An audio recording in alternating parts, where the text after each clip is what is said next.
Okay, so picture this. You're on a plane, maybe heading out somewhere for a little getaway, and then suddenly, bam, the unthinkable happens. The plane crashes, and you're stranded in this, like, remote freezing wasteland. Not much in the way of supplies. I mean, how far would you go to survive? What kind of choices would you be forced to make? Well, that's the chilling reality that a group of Uruguayan rugby players and their families faced back in 1972 when their plane went down in the Andes. Yeah, and that's actually what we're going to be taking a deep dive into today, their story. Absolutely. So we're going to be using, firsthand accounts from some of the survivors, like Roy Harley, insights from families who were left behind, Right. like Daniel Noguera, whose brother was on that flight, Yeah. and even the perspective of John Javer. He wrote the book To Play the Game, which is about this incredible story.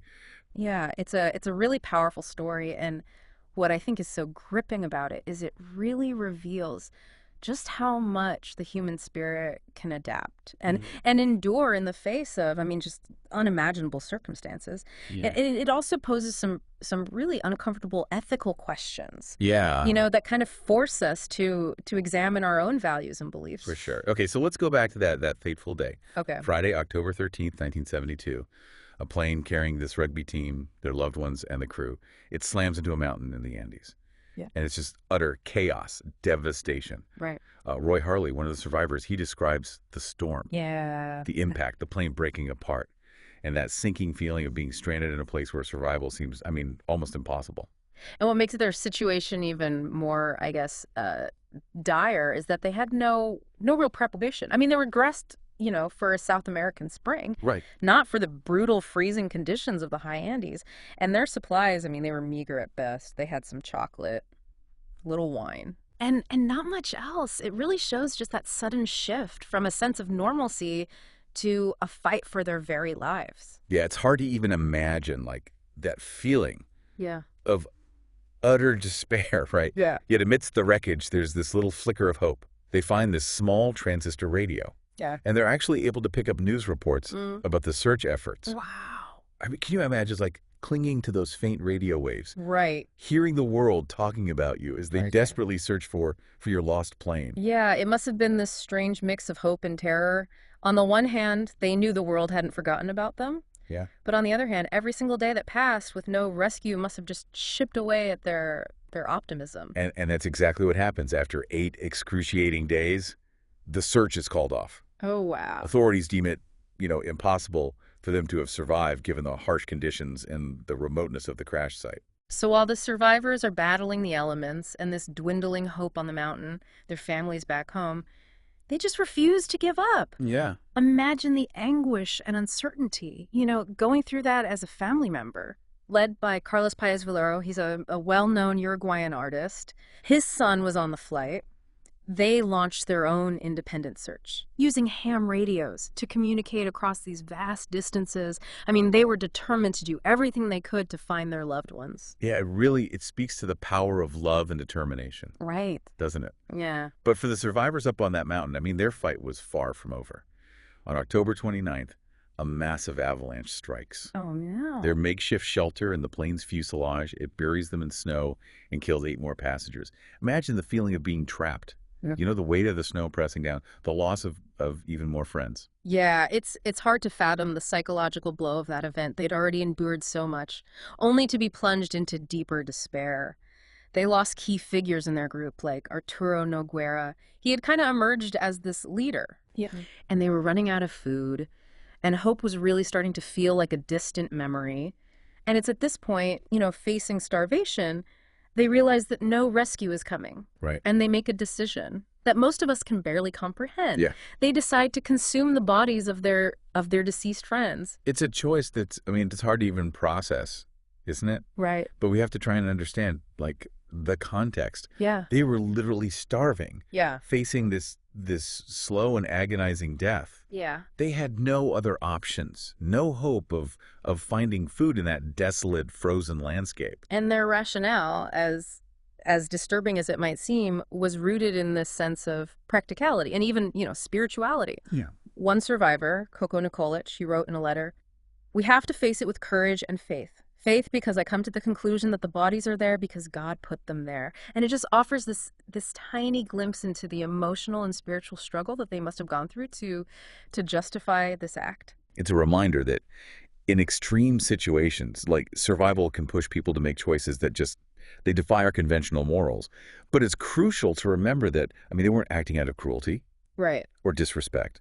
They were driven by this primal instinct to survive, to cling to life Wow. by any means necessary. And this act of survival, while incredibly difficult to grasp, I think it becomes this defining aspect of their story. Right. He raises these really profound questions about human nature, about the limits of our endurance, and the gray areas of morality when life hangs in the balance. Absolutely. But their story isn't just about this one, shocking act. Right. It's also about the remarkable resilience Yeah. and resourcefulness that they displayed throughout their ordeal. I mean, they didn't just passively wait for death. Yeah.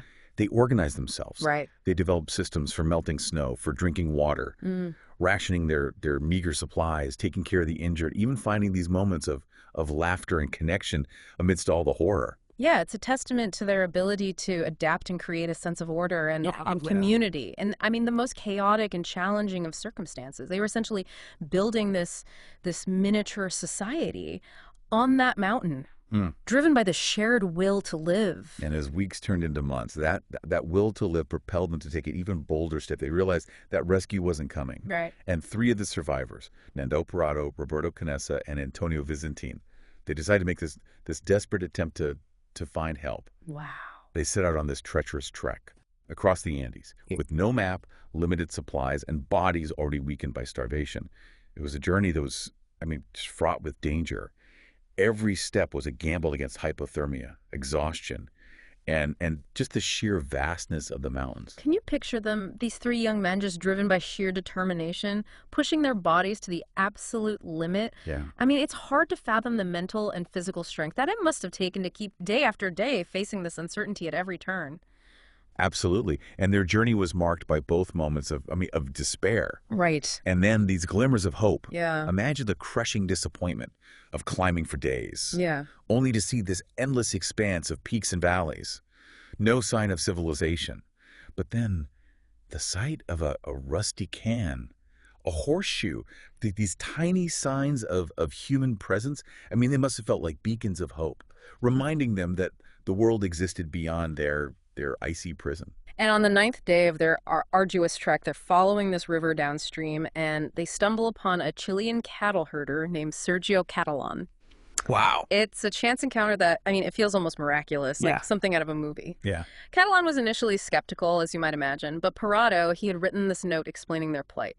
I come from a plane that crashed in the mountains. I am Uruguayan. We have been walking for 10 days. In the plane, there are 14 injured people. It's this simple, desperate plea for help. Scribbled on a scrap of paper, it became their lifeline to the outside world. And Catalan, realizing, the gravity of the situation, rides for hours to alert the authorities. And soon, after 72 days of being lost and presumed dead, the whirring of helicopter blades breaks the silence of the mountains. Oh, wow. It's the sound of rescue, of hope reborn, of a second chance at life. It's got to be hard to even grasp, that mix of emotions they must have felt as those helicopters descended. Yeah. Relief, joy, disbelief, maybe even a sense of guilt for those who didn't make it. Right. It was a moment of profound transition from the struggle for survival to the reality of re-entering a world that had moved on without them. And the rescue itself was a challenging feat. The helicopters could only land for these really short periods, taking just a few survivors at a time. So some had to wait. Another agonizing day to be lifted from that mountain. How can you imagine that weight? Right. After everything they'd endured, knowing that help was so close, but still having to cling to that sliver of hope for another day. But finally, they were all brought down, reunited with their families, hailed as heroes. And their story, it captured the world's attention, becoming this testament to, the indomitable spirit of humanity. But as the initial euphoria of their return faded, they faced another hurdle, this secret they'd kept hidden, a truth that was just just too difficult to share immediately. They had initially told the press that they survived by eating, cheese and berries, Right. wanting to first tell their families the full story before revealing it to the world. Yeah, it's understandable, isn't it? Yeah. It's such a deeply personal and sensitive aspect of their experience. I mean, they wanted to handle it with dignity Yeah. and respect Hmm. for the deceased and their families. But rumors started to circulate. And then on December 26th, two Chilean newspapers, they published these front page photos of human remains from the crash site. Wow. I mean, the world was stunned. And the survivors were forced to publicly address the truth Hmm. about their cannibalism. It's a reminder that even in moments of triumph, difficult conversations can't always be avoided. They had to find a way to explain the unexplainable, to reconcile their survival with the profound grief and guilt that they carried. And they held this press conference. They spoke openly about their decision, emphasizing that it was a last resort Right. in their fight for life. And what's striking is that, by and large, they were met with empathy and Yeah. understanding. Yeah, there was this recognition that they had faced an impossible choice. I mean, a moral dilemma that most of us, thankfully, will never encounter. One of the fathers of a deceased passenger, he said, thank God that there were 45 there, so 16 homes were able to regain their children. And it's just this powerful statement of compassion and forgiveness. I mean, in the face of unimaginable loss. And the survivors, Mm. despite facing such intense scrutiny, I mean, they've remained remarkably united, finding strength in their shared experience and the memory of those they lost. They have this, annual rugby match to honor their fallen teammates. They formed a foundation to support education, and they continue to share their story, inspiring others with their courage, their resilience, and that power of hope. It's a story that continues to resonate, decades later, doesn't it? It forces us to ask ourselves, what would we do in such a situation? Where do we draw the line between survival and morality? And perhaps even more importantly, what does it truly mean to be human, to face our darkest fears and emerge somehow on the other side? It's a story of loss and survival, Yeah. of despair and hope, Yeah. of the fragility of life, and that extraordinary strength that we can find within ourselves when faced with the unimaginable. It's a story that reminds us that even in the darkest of times, that human spirit can endure and even find a way to heal. Absolutely. And if you're intrigued by this story and you want to kind of delve deeper into the details and the individual experiences, Yeah. I highly recommend checking out John Javer's book, To Play the Game. There's also a documentary called Stranded. I've Come from a Plane That Crashed on the Mountains. It offers this really powerful visual account. Yeah. And for a fictionalized take, there's the film Alive. Each of these sources kind of provides a different lens through which to view this extraordinary event. And this is just one of the many deep dives that we offer. Right. Exploring, captivating stories and thought-provoking topics. Yeah. We hope you'll subscribe and join us as we continue to uncover hidden truths and broaden our understanding of the world around us. Thanks for listening.